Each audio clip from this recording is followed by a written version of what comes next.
બીજી તરફ ડાંગના સાપુતારામાં પણ વહેલી સવારે ગાઢ ધુમ્મસ છવાઈ ગયું, સાથે જ ઠંડીનો ચમકારો પણ અનુભવાયો. અચાનક મોસમનો મિજાજ બદલાતા સાપુતારામાં આહલાદક માહોલ સર્જાયો. ધુમ્મસ અને વાદળછાયા વાતાવરણને કારણે પ્રવાસીઓમાં ખુશી જોવા મળી રહી છે, તો ઝાંખલના કારણે આંબાવાડી અને શાકભાજી ઉગાડતા ખેડૂતોમાં ચિંતા વ્યાપી છે. આ તરફ અમરેલીના વાતાવરણમાં પલટો આવ્યો છે. સાવરકુંડલાના ગ્રામીણ પંથકમાં પણ વરસાદ થયો છે. સાવરકુંડલાના જાંબાળા, બાઢડા, મોટા ઝીંઝુડા ગામે વરસાદ થયો છે. દજડી, સાકરપરા, અભરામપરા ગામમાં પણ વરસાદી છાંટા પડ્યા છે. ભર ઉનાળે સાવરકુંડલાના ગામડાઓમાં અસહ્ય તાપમાન બાદ વરસાદ જોવા મળ્યો છે. આંબાના પાકને નુકસાન જવાની ભીતિ હાલમાં આંબાવાડીના માલિકો સેવી રહ્યા છે.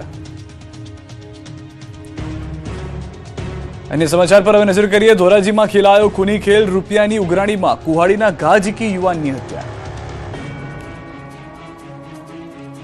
ધોરાજીમાં કુહાડીના ઘા ઝીકી યુવકની સનસનીખેજ હત્યા. રાજકોટ ગ્રામ્યના ધોરાજી પંથકમાં પૈસાની રીતના મામલે આંગડિયા પેઢીના માલિક દ્વારા યુવકની સરેઆમ કરપીણ હત્યા કરાતા ખળભળાટ મચી ગયો. જૂની અદાવત અને નાણાકીય વ્યવહારમાં થયેલી બોલાચાલીનું પરિણામ લોહિયાળ અંતમાં પરિણમ્યું. જોકે પોલીસે ગણતરીના સમયમાં જ યુવકની હત્યા કરનાર આરોપીઓને દબોચી લીધા. સીસીટીવીના આધારે પોલીસે આરોપીની ધરપકડ કરી અને રાજકોટની પીઆર આંગડિયા પેઢીના માલિક સહિત 2 વ્યક્તિ સામે હત્યાનો ગુનો નોંધ્યો. મહત્વનું છે કે શાકભાજીના વેપારીની પૈસાની લેવડ દેવડના મામલે હત્યા કરાઈ હતી. આરોપીઓએ ફરિયાદીના દીકરા પર હુમલો કર્યો હતો. ઘટનામાં વચ્ચે પડેલા કૌટુંબિક ભાઈના પુત્ર હિમાલયની હત્યા કરી દીધી. હિમાલય બારૈયાના ગરદન કુહાડી વડે હુમલો કર્યો હતો. ગંભીર ઇજાના કારણે હિમાલયનું સારવાર દરમિયાન મોત નીપજ્યું હતું. આરોપીઓએ અન્ય લોકોને પણ લાકડી વડે માર મારી ઈજા પહોંચાડી હતી. હત્યાને અંજામ આપ્યા બાદ આરોપીઓ ઘટના સ્થળે જ પોતાની કાર તેમજ હથિયારો મૂકીને નાસી છૂટ્યા હતા. ધોરાજી પોલીસે પંચનામું કરી હુમલામાં વપરાયેલી કાર અને લોહીવાળા હથિયારો કબજે લીધા છે. નગરોળ તંત્રની બેદરકારીએ એક વ્યક્તિનો જીવ લીધો. નડિયાદમાં બની ઘટના.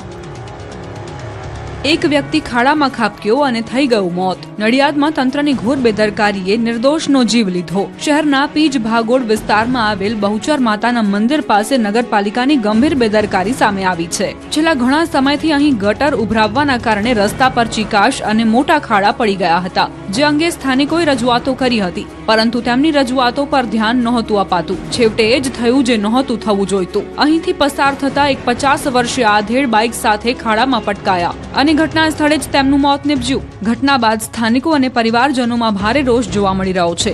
આધેડના મોત બાદ તંત્ર ગણતરીની મિનિટોમાં જ ખાડો પૂરવા પહોંચી ગયું હતું. શહેર કોંગ્રેસ પ્રમુખ હાર્દિક ભટ્ટ અને પૂર્વ કાઉન્સિલર માજિદ ખાન પઠાણે સિવિલ હોસ્પિટલની મુલાકાત લઈ તંત્ર પર આકરા પ્રહાર કર્યા હતા. આ ઘટના બાદ લોકોમાં ભારે રોષ ભભૂકી ઉઠ્યો છે. મૃતકને 2 નાની દીકરીઓ છે, જેમણે પિતાની છત્રછાયા ગુમાવી. પરિવારજનોએ આ ઘટના માટે જવાબદાર અધિકારીઓ સામે કડક કાર્યવાહી કરવાની માંગ કરી છે. સમગ્ર અકસ્માતની આ ઘટના નજીકના સીસીટીવી કેમેરામાં પણ કેદ થઈ છે, જે તંત્રની પોલ ખોલી રહી છે. ડાંગ અને ભરૂચમાં આગની ઘટનાઓ બની. ડાંગના જંગલમાં લાગેલી આગને પોલીસે ઓલવી. ડાંગના પીપરી નજીક જંગલમાં ભીષણ આગ ભભૂકી. આગ લાગી તે નજીકના જ ઇલેક્ટ્રિક ટ્રાન્સફોર્મર તથા વીજળીના વાયરો પસાર થતા હોય પોલીસે તુરંત આગને કાબૂમાં લેવાના પ્રયત્નો કર્યા.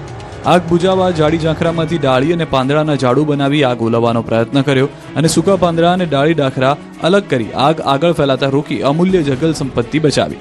નાઇટ પેટ્રોલિંગ દરમિયાન આહવાથી વઘઈ જતા રોડ પર આગ જોતા પોલીસે વન વિભાગનું કામ કર્યું હતું.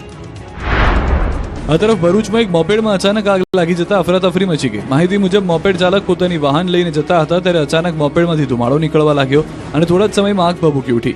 આગ એટલી ઝડપથી ફેલાઈ ગઈ કે ગણતરીની પળોમાં આખું વાહન બળીને ખાખ થઈ ગયું.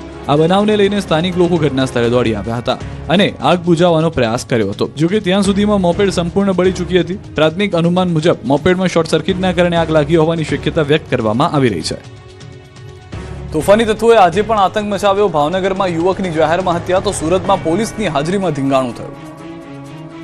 ભાવનગર નજીકના વાણુકટ ગામે જાહેરમાં હત્યાની ઘટના સામે આવી. યુવાનની જાહેરમાં હત્યા કરવામાં આવી, જેનો લાઈવ વિડીયો વાયરલ થયો છે. હુમલાખોરોએ રવિના પેટના ભાગે ઉપરા ઉપરી છરીના ઘા ઝીક્યા હતા. હુમલો એટલો ભયાનક હતો કે રવિ ગંભીર રીતે લોહીલુહાણ હાલતમાં રસ્તા પર ઢળી પડ્યો હતો. ઘટનાની જાણ થતા વિસ્તારમાં અરેરાટી મચી ગઈ, તેમજ લોકોના ટોળે ટોળા ઉમટ્યા હતા. ઘટનાને અંજામ આપી હત્યારાઓ ફરાર થઈ ગયા છે. આ તરફ સુરતના ઉત્તરાયણમાં પ્લોટના ડખામાં પોલીસની હાજરીમાં જ ધીંગાણું થયું. મહિલાઓ સહિતના 2 પરિવારો સામસામે આવી ગયા. મારામારી અને ઘરમાં તોડફોડના વિડીયો વાયરલ થયા. પ્લોટ 1 અને દાવેદારો 2 હોવાથી વિવાદ સર્જાયો હતો. આ દરમિયાન પોલીસ તપાસ કરવા ગઈ અને મામલો વધુ વિચક્યો હતો. પોલીસે બંને પક્ષો વિરુદ્ધ ગુનો નોંધી આગળની તપાસ શરૂ કરી છે.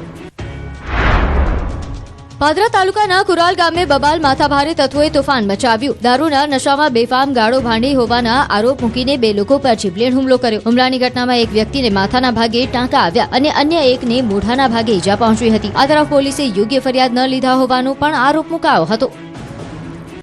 વલસાડના હાઈવે પર માનવતા મરી પરવારી, અકસ્માત બાદ રાહદારી રોડ પર રજળ્યો. વલસાડ જિલ્લાની વાપી નજીક અમદાવાદ મુંબઈ નેશનલ હાઈવે પર વિચિત્ર હિટ એન્ડ રનની ઘટના બની. અકસ્માત બાદ માનવતાને શર્મસાર કરે એવા દ્રશ્યો સામે આવ્યા. એક રાહદારી હાઈવે ક્રોસ કરવાનો પ્રયાસ કરી રહ્યો હતો. આ દરમિયાન હાઈવેની વચ્ચે બનાવેલ ઊંચા ડિવાઈડર પરથી તે કૂદી ન શકતા ડિવાઈડર પર જ લટકી રહ્યો. હાઈવે પર સતત ભારે વાહનો પૂરઝડપે પસાર થઈ રહ્યા હોવાથી તે રોડ પર ક્રોસ કરી શક્યો નહોતો. આ દરમિયાન ત્યાંથી પસાર થતા એક અજાણ્યા વાહને આ યુવાનને અડફેટે લીધો. આથી યુવાન ફંગોળાઈને હાઈવે પર પટકાયો. અડફેટે લીધા બાદ અજાણ્યો વાહન ચાલક ત્યાંથી ફરાર થઈ ગયો. ત્યારબાદ આ યુવાન પરથી અનેક વાહનો પણ પસાર થયા હતા. આથી તે ગંભીર રીતે ઇજાગ્રસ્ત થયો. લાંબા સમય સુધી આ યુવક હાઈવે પર જ પડી રહ્યો. જોકે ત્યારબાદ પસાર થતા એક કાર ચાલકની નજર જતા તેણે એમ્બ્યુલન્સને જાણ કરી હોસ્પિટલમાં ખસેડવામાં આવ્યો. જોકે આ ઘટનામાં યુવકનું મોત નીપજ્યું છે. પરંતુ આ ઘટના રાહદારીઓ માટે લાલબત્તી સમાન છે કે આ પ્રકારે રોડ ક્રોસ કરવો જીવને જોખમમાં મૂકી શકે છે. વડોદરામાં ગેસ રિફિલિંગનું કૌભાંડ પકડાયું. એસઓજીએ ડ્રાઈવરને રંગે હાથે ઝડપ્યો. વડોદરામાં એમ્બ્યુલન્સની આડમાં ગેસ રિફિલિંગ કૌભાંડ ઝડપાતા ખળભળાટ મચી ગયો. આ કૌભાંડમાં ડ્રાઈવરે એવો તો જુગાડ કર્યો કે જાણીને મોંમાં આંગળા નાખી દેશો. કોયલી રોડ પરની આ ઘટના જ્યાં ગેસ રિફિલિંગનું કૌભાંડ ઝડપાયું છે. એમ્બ્યુલન્સની આડમાં ગેસ રિફિલિંગ કૌભાંડ થતું હોવાનું સામે આવ્યું. મહાલક્ષ્મી એજન્સીના ડ્રાઈવરની ધરપકડ થઈ છે.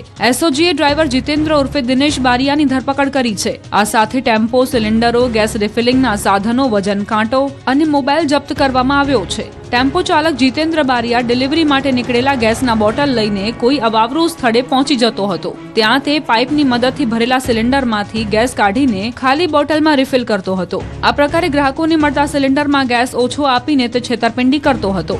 એસઓજીને આ અંગે સચોટ બાતમી મળતા જવાહરનગર પોલીસ સાથે તપાસ કરી હતી. વડોદરામાં તાજેતરમાં ન્યૂ વીઆઈપી રોડ પર ગેસ રિફિલિંગ કૌભાંડ પકડાયા બાદ એસઓજીએ શનિવારે કોયલી રોડ પરથી વધુ એક ગેસ રિફિલિંગ કૌભાંડ ઝડપી પાડ્યું છે.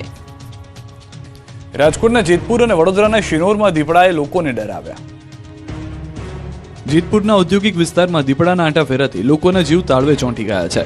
અહીં જલારામ મંદિર પાછળ ધોળા દિવસે દીપડો દેખાતા લોકોમાં ફફડાટ ફેલાયો છે. દ્રશ્યોમાં જોઈ શકાય છે કે એક દીપડો શેરીમાંથી પસાર થઈને જાડી ઝાંખરામાં જઈ રહ્યો છે. બીજી તરફથી 2 શ્વાન એ તરફ જવાનો પ્રયાસ કરે છે.